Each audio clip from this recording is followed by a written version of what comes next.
김해 외동제일교회 정상의 전도사님이 만난 하나님을 만나보시면 지옥 같은 삶에도 천국의 기쁨이 넘치실 겁니다. 제가 목감기로 오늘 목소리가 좀 색다른데요. 바다 같은 마음으로 즐겨주세요. 1980년대 나는 부산 구포시장에서 양품점 옷장사를 하고 남편은 구두 만드는 기술자라 옆에서 양화점을 했다. 그러나 도무지 장사가 되지 않아 집세도 주지 못하고 빚만 자꾸 늘어갔다. 장사가 잘 되게 해달라고 보름마다 고사를 지내도 소용이 없어 절망하던 차에 옆집 피아노 학원 박효심 권사님의 전도로 교회 다니기 시작했다. 광명교회 이상복 목사님과 최정숙 사모님이 자주 신방을 오셔서 기도해 주시며 힘과 용기를 주셨다. 하나님은 결코 이 가정을 버리지 않으실 겁니다. 하나님께서 지금 무엇인가 이 가정을 위해 작업하고 계시는 중이니 기도하며 믿음만 굳게 지키세요. 물질의 궁핍 가운데서 기도하는 내게 어느 날 성령님께서 강하게 말씀하셨다. 먹을 것을 다 먹고 무엇을 구하느냐? 10일 금식 기도를 드려라. 내가 기뻐하는 금식은 흉악의 결박을 풀어주며 멍에의 줄을 끌어주며 압제당하는 자를 자유케 하며 모든 멍에를 꺾는 것이 아니겠느냐. 이사야 58장 60절. 나는 그때 교회 나간 지 얼마 되지 않은 때라 성경에 이런 말씀이 있는지도 몰랐다. 처음 해보는 열흘 금식은 참으로 힘들었다. 4일이 지나자 속에서는 불이 난 것처럼 열이 났다. 한겨울 동네 금식기도원 산속에서 찬물로 목욕을 하고 머리를 감아도 식지 않았다. 너무 힘들어 포기하려 하면 성령님은 또 말씀하셨다. 사람이 떡으로만 사는 것이 아니라 하나님의 입에서 나오는 말씀으로 산다. 마태복음 4장 4절. 그 말씀으로 다시 힘이 생겨 끝까지 할 수 있었다. 금식을 마치고 난 후 최정숙 사모님이 나를 데리러 오셔서 새벽 기도를 마치고 하산하는데 한겨울 새벽 6시 그 산속에 차가 있을 리가 없다. 그런데 기도원 마당을 막 벗어나자 택시 한 대가 우리 앞에 서더니 타세요 했다. 차에 올라앉으니 기사가 말했다. 참 이상하네요. 택시 기사를 한 지 20년이 다 되어 가는데 오늘 같은 날은 한 번도 없었습니다. 온천장 입구에서 손님을 내려주고 꼭 무엇에 홀린 사람같이 이 새벽에 이 산속으로 올라왔어요. 내가 지금 이 새벽에 사람도 없을 이 산에 왜 올라가고 있나? 내가 무엇에 홀렸나 싶었는데 아주머니들 태우려고 그랬나 보네요. 그 택시를 타고 교회까지 왔다. 열흘 금식 기도를 마치고 집으로 돌아와서 며칠 후 내 마음에서 누군가가 이야기했다. 덕천동에 있는 무궁화 마트 사장을 만나면 도와줄 것이다. 덕천동에서 가장 큰 마트였다. 나는 무작정 알지도 못하는 사장을 찾아가 말했다. 저는 구포시장 입구에서 골목 쇼핑이라는 옷가게를 하고 있습니다. 그런데 장사가 너무나 안 되어 고통받고 있는데 집주인은 매일같이 찾아와 물건을 내던지고 집을 비우라고 하니 갈 곳이 없습니다. 아이들하고 길거리에 나앉아야 할 형편입니다. 사장님 도와주세요. 저는 예수님 믿고 교회 나가는데 내 마음에서 누군가 사장님을 찾아가서 도와달라고 하면 도와줄 거라 해서 그냥 무작정 찾아왔습니다. 사장님 도와주세요. 내 말을 듣고 있던 사장은 한참 나를 물끄러미 쳐다보더니 웃으며 말했다. 아주머니, 저는 불교 신자입니다. 내가 70평생 살았는데 아직까지 한 사람도 아주머니처럼 나를 찾아와 도와달라고 한 사람이 없었습니다. 아주머니 그 용기라면 제가 도와드리겠습니다. 마침 우리 건물 3층에 집이 한 채 비어있으니 그냥 들어와 사세요. 남편분은 우선 마트에 와서 물건 나르는 일을 하다가 3개월 후에 정식 직원으로 채용하도록 하고 아주머니는 도자기 파는 코너에서 일하게 해드리겠습니다. 우리 마트는 한 달에 한 번만 쉽니다. 제 밑에 직원이 50명이 넘는데 그중에 교회 다니는 분들도 있어요. 그래서 아주머니만 일요일마다 교회 보내줄 수는 없으니까 교회 안 가도 괜찮다면 내일이라도 이사하세요. 나는 그것이 하나님의 인도하심인 줄 알고 남편한테 이야기하니 남편도 이제 우리 살았다고 기뻐하고 있는데 우리 가게 앞에서 피아노 학원을 하시는 박효신 권사님이 마침 우리 집을 찾아오셨다. 그분이 나를 교회로 전도한 분이다. 남편을 보고 말했다. 공선생, 내가 서울에 있는 아는 교회에 부탁했는데 그곳에 사찰로 가시면 좋겠어. 내가 대답했다. 권사님, 걱정하지 않으셔도 됩니다. 저희들 갈 곳이 생겼어요. 덕천동에 있는 무궁화 마트 사장님이 살 집도 그냥 주시고 우리 부부 일할 곳도 주신다고 내일이라도 이사하라고 하셨어요. 이제 걱정하지 마세요. 라고 자초지종을 말씀드리니 권사님은 정색을 하시며 탄식하셨다. 아이고, 이 일을 웃자노. 마귀가 아직 믿음이 어린 우리 공선생 정선생을 물질로 유혹을 했구만. 이 일을 웃자면 좋노. 나는 권사님의 그 말을 듣는 순간 가슴이 철렁 무너져 내리는 것 같아 교회로 달려가 강대상 앞에 무릎을 꿇고 엎드려 울었다. 권사님의 말씀이 내게는 성령님의 책망하는 소리로 들린 것이다. 하나님께서 주신 축복인 줄 알고 기뻐했는데 그것이 마귀의 유혹이었다니. 아버지, 용서해 주세요. 잘못했습니다. 마트로 가지 않겠습니다. 내가 아버지를 향해 가는 길이 멀고 험한 고통의 길이라 할지라도 나는 아버지를 향해 가겠습니다. 이제 저희 가정은 어떻게 해야 합니까? 주위에서는 우리 보고 예수 믿고 완전히 망했다고들 합니다. 아버지, 도와주세요. 길을 열어주세요. 그렇게 울며 기도하고 집으로 돌아와서 남편에게 교회를 갈 수 없다면 아무리 좋은 조건이라도 마트에 가지 않겠다고 하고 그날 밤부터 다시 금식 기도를 시작했다. 작정 기도를 시작한 지 며칠 후 아들 광덕이가 아침에 꿈 이야기를 했다. 엄마, 꿈에 우리가 새로 이사갈 집을 보았는데 그 집에 분홍색 새장이 있고 새장 안에 잉꽃새 2마리가 들어있었어요. 그날 나는 가게에 앉아 성경을 보고 있는데 말씀 위에 숫자가 보였다. 332-3200. 눈을 한번 감았다가 다시 떠도 여전히 숫자가 보였다. 성령님께서 그곳에 전화를 해라 하시는 소리를 듣는 순간 튕기듯 일어나 전화를 했다. 저 죄송합니다만 거기가 어딥니까? 아니, 예, 여기 가게 내놓았습니다. 라는 대답이 들려왔다. 거기 위치가 어디예요? 예, 여기 구포역 가는 쪽 철길 건널목 지나서 명보사라는 근방입니다. 그곳을 찾아가서 가게 문을 열고 들어서는데 새소리가 나서 보니 광득이가 꿈 이야기했던 그대로 분홍색 새장에 잉꽃새 2마리가 들어있었다. 여기가 우리가 살 집이구나 확신이 왔다. 남편도 와서 보고는 너무 좋다며 바로 그 자리에서 계약을 해버렸다. 1990년 4월 이사하여 루디아 양화점을 열었다. 내가 다니던 광명교회는 작은 개척교회라 커튼도 얼룩덜룩 낡았다. 어느 날 교회 청소를 하면서 말했다. 하나님 아버지는 부자이신데 아버지 집이 왜 이렇게 초라해요? 부귀와 존귀가 하나님께 속했다고 하셨는데 아버지 집의 커튼이 너무나 초라합니다. 그러자 성령님이 내 마음 깊은 곳에서 말씀하셨다. 네가 그 커튼을 새로 해라. 아버지, 저 돈 없는 것 아시잖아요. 그래도 아버지 말씀에 순종하겠습니다. 도와주세요. 하고는 에덴 커튼으로 달려갔다.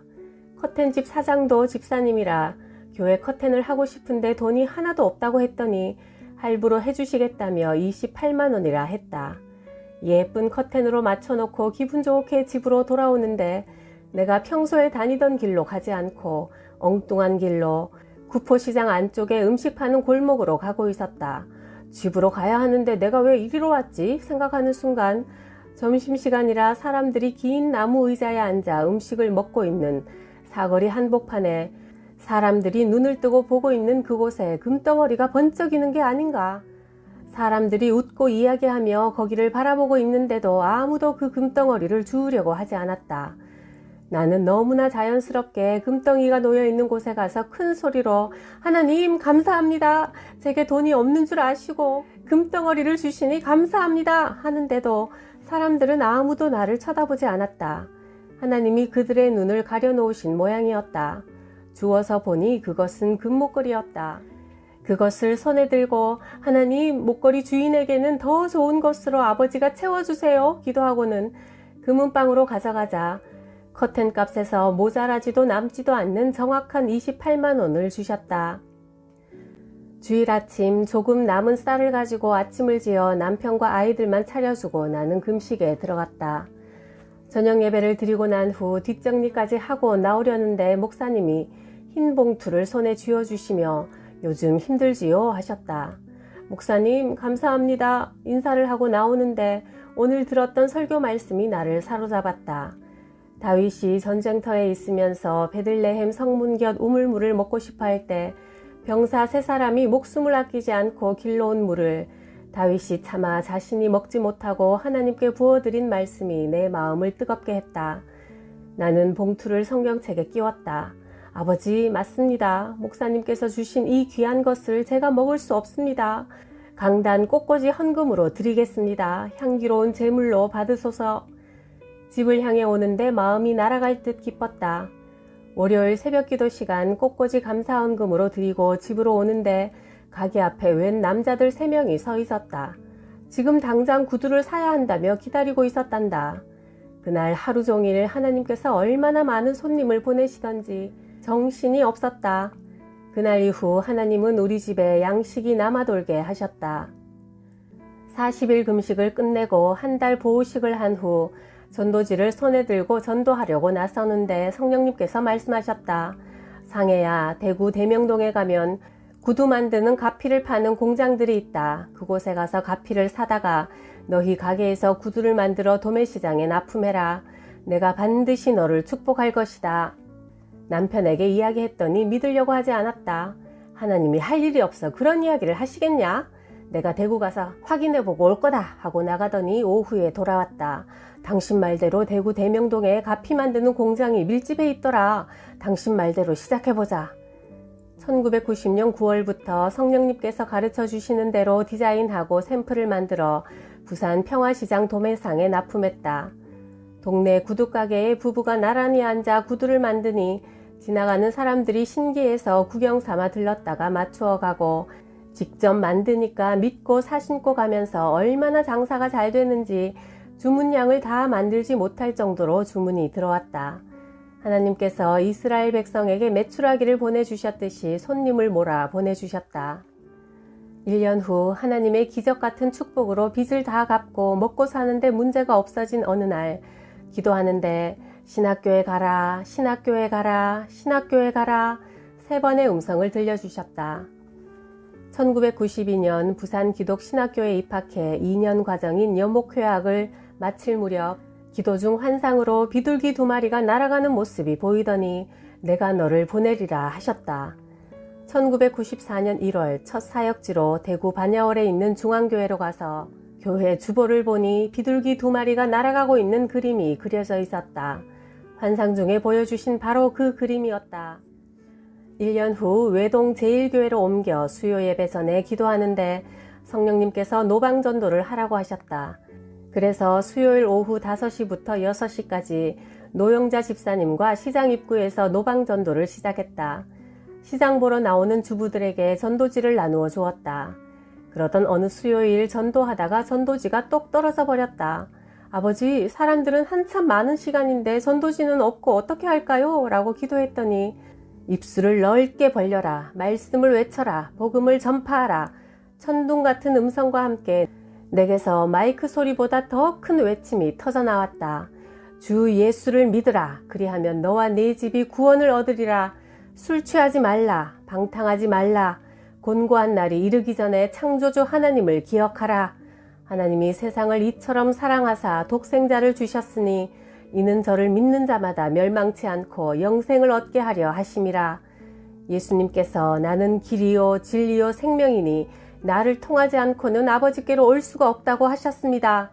예수님은 우리 죄를 대신 지고 십자가에서 물과 피를 쏟으며 죽기까지 우리를 사랑하셨습니다. 사망 권세를 이기시고 죽음에서 부활하신 예수님을 구원자로 믿으세요. 그 예수님은 다시 우리 앞에 심판주로 오십니다. 하나님께서는 예수님을 주인으로 모신 자만이 죄를 용서받고 천국에 가도록 법을 만들어 놓으셨습니다. 예수님을 믿지 않으면 멸망받을 수밖에 없습니다. 지옥입니다. 시장통 그 수많은 사람들이 있는 곳으로 걸어가며 외치는데도 두렵지도 부끄럽지도 않았다. 술을 마시던 아저씨들은 술 취하지 말라, 방탕하지 말라는 말씀에 술병을 치우고 술집 주인은 나는 교회는 안 나가지만 사람의 힘이 아니네요. 물 한 컵 마시고 하이소 하며 내게 물을 건넸다. 그렇게 성령님의 역사로 시작된 노방전도는 오랫동안 지속되었고 교회는 부흥되었다. 채소 팔던 아주머니가 우리가 전도를 시작하면 경찰에 신고하고 경찰들이 와서 전도를 못하도록 저지하는 일이 여러 번 있었다. 그러던 어느 수요일 막 전도를 시작하는데 또 그 아주머니가 전화 수화기를 드는 순간 성령님께서 내 입을 통해 그를 책망하셨다. 하나님의 일을 회방하는 자는 망할 것이다. 아주머니는 그 소리에 수화기를 떨어뜨리며 그 자리에 쓰러졌고 그 후 채소 파는 아주머니는 그 시장에서 더 이상 보이지 않았다. 그 일이 있은 후 아무도 우리의 노방전도를 방해하지 않았다. 그러던 가운데 IMF가 왔고 함께 전도 다니던 노영자 집사님의 남편이 직장을 그만두게 되었다. 우리는 열흘 작정 기도를 시작했다. 하나님 아버지, 복음 전하는 일에 힘을 쓴 여종에게 복을 주옵소서. 얼마 후 연신 기쁜 소식이 들려왔다. 전도사님, 하나님께서 우리 현경이 아빠한테 승용차를 거저 주셨어요. 전도사님, 하나님께서 우리 현경이 아빠한테 공장을 통째로 주셨어요. 하나님께서 우리 가정에 아파트를 공짜로 주셨어요. 집집마다 다니며 전도하다가 대문이 크고 육중하면 왠지 부담스러워 지나쳐버리고 허름한 집만 찾아 들어가 전도를 했다.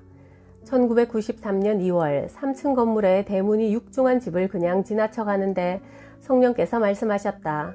너 저 집은 왜 오늘도 그냥 지나가니? 큰 집에는 구원받을 영혼이 없는 줄 아느냐?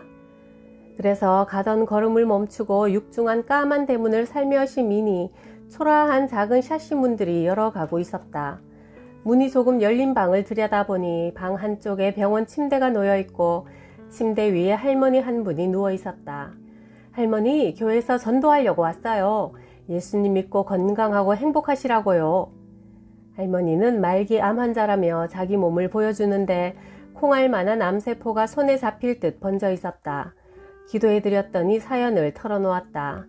내 이름은 김영자고 올해 고작 62살인데 병원에서는 3개월도 못 산다고 안 하나.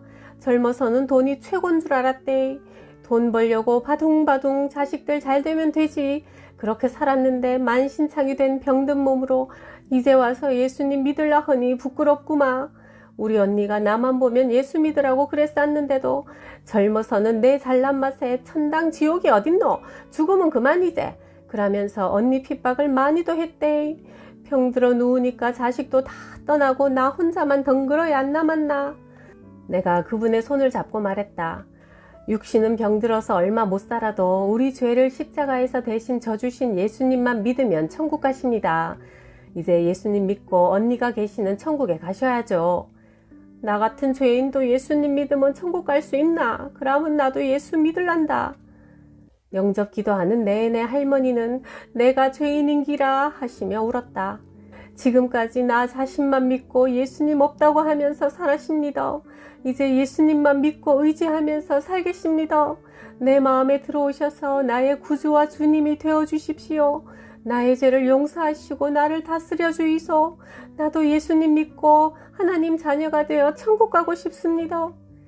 할머니는 구원의 확신으로 차서 기뻐하시며 누워 계시던 자리 밑에 넣어둔 용돈을 하나님께 감사헌금 드려달라고 내게 주었다. 며칠 후 오후 3시경쯤 할머니 집에 갔더니 왜 이렇게 늦게 왔노? 새댁이 오기를 얼마나 기다렸는 줄 아나? 찬송 소리 들으면서 가려고 내가 길을 쓰고 안 기다렸나? 찬송을 불러주라 하셨다. 찬송을 몇 번이고 부르는 내내 할머니는 눈물을 흘리며 내 손을 꼭 잡고 세대가 이제 가라. 우리 다시 만나자. 한숨 푹 자야 되겠다 하셔서 이불을 당겨 덮어드리고 돌아왔다. 그리고 다음날 일찍 다시 갔더니 할머니는 소천하셔서 가족들이 와 있었다. 하나님은 그렇게 만세전에 구원하시기로 택하신 영혼을 찾아내셔서 예비하신 천국으로 데려가셨다. 교회 옆 덕산 아파트에 입주가 시작되었다. 사모님과 나는 오전 11시 아파트에 전도하러 가면 점심도 먹지 않고 오후 5시까지 전도했다. 15층까지 올라가서 한 집 한 집 문을 두드리며 전도하고 1층으로 내려오면 다리가 얼마나 아픈지 밤에 잠자리에 누우면 몽둥이로 맞은 것처럼 욱신거리고 아파 눈물도 많이 흘렸다. 특히 추운 날 전도하면서 무스탕 잠바를 입고 있는 사람을 보면 참 따뜻하겠다 부러웠다. 어느 날 자려고 누웠는데 무스탕 잠바가 눈앞에서 왔다 갔다 하길래 철없는 아이처럼 하나님께 떼를 썼다. 아버지, 나도 무스탕 너무 입고 싶어요. 카바레에 춤추러 가는 사람들도 입고 다니는데 나는 전도하러 다니면서 떨고 다니잖아요. 사모님하고 나하고 함께 무스탕 사주세요. 이틀 뒤 퇴근하려고 하는데 목사님이 말했다. 우리 무스탕 사러 갑시다. 신학교 강의 갔다 오는 길목에 무스탕 파는 곳이 새로 생겼던데 세일을 하더라고요. 할 일 없어 춤추러 다니는 사람들도 다 입고 다니는데 전도하러 다니면서 추위에 떨면 되겠습니까? 내가 하나님께 했던 말을 똑같이 하시는 게 아닌가. 그날 사모님과 나는 나란히 똑같은 무스탕 잠바를 사입었다. 1994년 5월 무궁화호 열차를 타고 동대구역을 향해 가면서 조용히 기도하고 있는데 성령님께서 내 마음에 말씀하셨다. 좌석 뒤쪽에 놓여있는 쓰레기통으로 가서 종이 한 장을 찾으라. 나는 벌떡 일어나 작은 쓰레기통을 뒤지자 반으로 접어져 있는 종이 한 장이 내 손에 잡혔다. 그 종이를 펴자 예수님이 가시관을 쓰시고 얼굴은 피투성이가 된 채 온 몸은 채찍으로 맞아 찢긴 상태로 피를 흘리며 십자가에 매달려 있는 사진이었다. 그 처참한 사진을 보는 순간 기차 안이라는 것도 잊어버리고 그 자리에 무릎을 꿇고 한 손은 가슴을 움켜잡고 숨이 멎어버릴 것 같은 오열을 터뜨렸다. 그 종이의 뒷면에는 이런 글이 적혀 있었다. 이 글은 헝가리 황제의 딸 엘리자베스 공주의 궁중생활 기록 문서 중 개인 소장품 중에서 발견된 기록이다. 그녀는 1207년에 태어나 1231년에 24살 나이로 죽었다. 내가 병으로 임종을 앞두고 주님의 고난당하신 십자가 앞에서 마지막 힘을 다해 기도하다가 한 번만이라도 좋으니 나를 위해 고난당하신 주님을 만나 뵙고 싶어요 기도했더니 주님께서 가야바 대제사장의 뒤뜰에서 골고다 언덕까지를 환상으로 보여주시며 말씀하셨다. 그때 나를 둘러선 빌라도의 군병은 150명이었고 그 중에서 내가 십자가에 매달릴 때까지 끌고 간 군병은 23명이었다. 나를 사형 집행할 때 혹 민중이나 제자들에 의해 밀란이 일어날 것을 대비하여 무장 군병 83명을 추가로 주위에 배치하였다. 나는 머리를 150번이나 주먹으로 세게 맞았고 180번 발길질 당했으며 내 머리털은 끈처럼 꼬인 채 24번 신문 당하느라 개처럼 질질 끌려다녔으며 수많은 사람들이 내게 침을 뱉었다. 나는 오전 9시에 머리칼이 헝클어지고 머리가 찢어진 채 십자가에 달렸다. 가시관의 가시는 7, 8cm나 되었으며 가시 숫자는 72개였는데 가시관을 한번 벗겼다가 다시 씌웠기 때문에 내 머리에 박힌 상처는 110개였다. 내 손과 발을 박은 못은 길이가 20cm였다. 나는 6시간 동안 세상의 모든 고통을 온몸으로 견디다가 오후 3시에 내 사명을 다 이루고 죽었다. 내가 길이요 진리요 생명이니 나를 통하지 않고서는 아무도 하나님께로 갈 사람이 없다. 요한복음 14장 6절. 그렇게 조금씩 살아계신 하나님을 체험한 나는 수시로 금식 기도를 하며 하나님과 깊은 교제를 나누었고 놀라운 영적 체험들도 많이 하게 되었다. 금식 기도 20일이 지나자 내 영혼이 육체에서 빠져나왔다. 마치 고무풍선에서 바람이 빠지는 것 같은 느낌이었다. 내 영혼은 빈 그릇 같은 내 육체를 뒤로하고 공중을 날아 빛처럼 빠른 속도로 영의 세계에 도착했다. 영의 세계에서는 말을 하지 않아도 서로 눈을 마주치며 소통했다. 서로 무엇을 원하는지 눈을 보면 알았다. 내가 다른 곳에 가고 싶다고 생각하면 그 순간 벌써 그곳에 가 있었다. 육체를 벗어버린 영혼은 한없이 자유로웠다. 그러다 다시 영혼이 육체로 들어올 때는 풍선에 바람을 불어넣을 때 팽창된 느낌처럼 들어와 하나가 되었다.